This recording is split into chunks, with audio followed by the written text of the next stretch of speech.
Hello everyone, welcome to my channel and welcome to my new blog. আজকে শিখেছি একটা নতুন ব্লগ নিয়ে, আপনারা দেখুন আর বলবেন কেমন লেগেছে। হ্যালো এভরিওয়ান, আমি অনেক দিন ধরে বলছি একটা ট্রিপ আসছে, বাট অনেক দিন ধরেই শপিং চলছিল।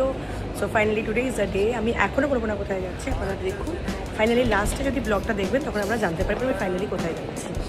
সো আমার প্রথম স্টপ হলো দিল্লিতে, এটা হলো দিল্লির বোর্ডিং পাস। আর আমি এবার ট্রাভেল করছি প্রিমিয়াম ইকোনমিতে। আমি সবসময় ইকোনমি ক্লাসেই ট্রাভেল করি, বাট এবার একটু আপগ্রেড করলাম, ভাবলাম একটু দেখি এদের সার্ভিসটা কেমন। এয়ার ইন্ডিয়া ফ্লাইট তো নর্মালি ভালোই হয়, খাওয়া দাওয়া তো খুব ভালো ছিল। Finally rich two Delhi international airport. সেখান থেকে আমার নেক্সট ফ্লাইট ছিল টু দ্য ফাইনাল ডেস্টিনেশন। হ্যাঁ, রাতের ফ্লাইট ছিল। ফ্লাইট একটু ডিলেড ছিল, এটা আমার ফার্স্ট টাইম ইন্টারন্যাশনাল ট্রাভেল, তাই বলছি কি কি পেয়েছি। একটা পিলো দিয়েছিল, একটা শলও দিয়েছিল, প্লাস একটা ইয়ারফোনও প্রোভাইড করেছিল। কিন্তু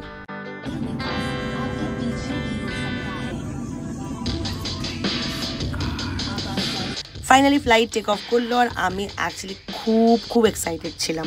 তারপর চালু হলো খাওয়া দাওয়া সার্ভিস। ওরা কিন্তু ইন্টারন্যাশনালে কিন্তু অ্যালকোহলও প্রোভাইড করার অনেক অপশনস ছিল, খাওয়ারও কিন্তু খুব ভালো ছিল। প্রায় টাইম হয়ে গেছিল ল্যান্ড করার জন্য। এটা হলো বাইরের ভিউটা, কি সুন্দর লাগছিল। আর আপনারা শীঘ্রই জানতে পারবেন আমি কোথায় যাচ্ছি। সামনে স্ক্রিনে কিন্তু পুরো ট্র্যাক করতে পারছিলাম যে ফ্লাইটটা কোথায়, কত দূর আছে, আর কোন লোকেশনে আছে, আর এক্স্যাক্টলি কতক্ষণ আমি পৌঁছাবো। আর হ্যাঁ, আমি যাচ্ছি সিঙ্গাপুর। এইটা আমার ফার্স্ট ইন্টারন্যাশনাল ট্রাভেল, অবভিয়াসলি আমি অনেকটাই কিন্তু excited. So after travelling 4.5 hours from Delhi, আমি সিঙ্গাপুর পৌঁছে গেছিলাম। এটা হলো ওদের এয়ারপোর্ট, যেটা হলো ইমিগ্রেশন সেন্টার। সো আমি এখন আছি চাঙ্গি এয়ারপোর্ট, সিঙ্গাপুর। এটাই ছিল আমার ডেস্টিনেশন। আপনারা দেখুন, পুরো এয়ারপোর্টটা আমি এক্সপ্লোর করবো।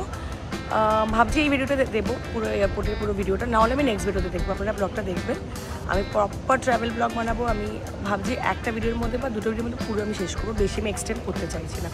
সো আপনারা দেখবেন আর বলবেন কেমন লেগেছে। ভালো লাগলে কিন্তু সাবস্ক্রাইব করতে ভুলবেন না। বাই। এত সুন্দর এয়ারপোর্ট কিন্তু আমি দেখিনি কোনোদিন। এটা কিন্তু দেখে প্রথমে আমি ভাবছিলাম রিয়েল ওয়াটারফল, বাট এটা কিন্তু রিয়েল না। বাট কি সুন্দর, জাস্ট দেখুন। সেখানে গিয়েই প্রথমে এয়ারপোর্টে করে নিলাম ব্রেকফাস্ট, কারণ আজকে একটু প্ল্যান আছে এয়ারপোর্টটা ঘুরবো। আজকে কিছুটা ঘুরবো আর ফেরার সময়ও কিছুটা ঘুরবো।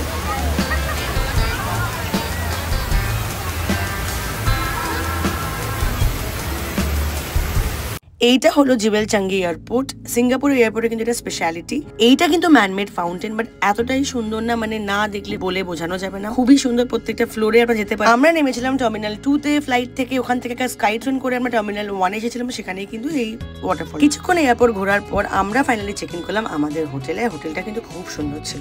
আমরা বুক করেছিলাম ফর 4 নাইটস। আমি প্রাইস ডিটেলস স্ক্রিনে দিয়ে দেবো। আর আমরা কিন্তু রিকোয়েস্ট করার পর আমাদের 13 ফ্লোর, যেটা হলো হাইয়েস্ট, সেটাই কিন্তু আমাদের অ্যালট করেছিল। আর এই হোটেলটার লোকেশনও কিন্তু একদম প্রপার, একদম সিটির মধ্যেই ছিল। চলুন এবার দেখি রুমটা কেমন। তো আমরা ফাইনালি হোটেলে চেক ইন করলাম। এটা হলো ইয়র্ক হোটেল সিঙ্গাপুর, একদম মেইন লোকেশনে। সো এটা হলো রুমটা। খারাপ না, মানে খুব ভালো বলবো না, আহামরি, কিন্তু অনেকটা এক্সপেন্সিভ ছিল। বাট রুম ভালো, মানে স্পেশিয়াসও আছে, নর্মাল বেসিক অ্যামিনিটিস তো আছেই। এখানে একটা ড্রেসিং টেবিল দিয়েছে, টিভিটাও ভালোই বড়, দুটো বেড দিয়েছে। আর এখান থেকে হলো পুরো ভিউটা দেখা যাচ্ছে সিটির। এখন একটু না গোছানো নেই, কারণ জাস্ট চেক ইন করলাম তো লাগেজ বাগেজ একদম পড়ে আছে। এখানে একটা সবচেয়ে ভালো আমার লাগলো, এখানে একটা ওয়াটার ডিসপেন্সার দেওয়া। মানে এখানে না plastic bottles are not allowed. তো এখানে আমি ওয়াটার ফিল করতে পারি, আর এখান থেকেই মানে জলটা নেওয়া যায়। মানে ওয়াটার তো ডিসপেন্সার দেওয়া আছে। আর এটা হলো টি কফি, যেটা সব হোটেলে থাকে, এটা খুব নর্মাল। ওয়াশরুমটা দেখাচ্ছি, জাস্ট একটু ইউজ আছে এখন। এটা ওয়াশরুম স্পেশিয়াস আছে, আর এটা হলো বাথটাব। আর এখানে আয়রনও আছে। আয়রন বোর্ড পুরো প্রপার দিয়ে দিয়েছে। ওভারঅল কিন্তু হোটেলটা খুব ভালো, অ্যান্ড প্রপার্টিটা তো খুব যথেষ্ট বড়, সুইমিং পুল সবই আছে। আবার আজকে আমরা মারাত্মক টায়ার্ড, কারণ কাল থেকে ট্রাভেল করে যাচ্ছে।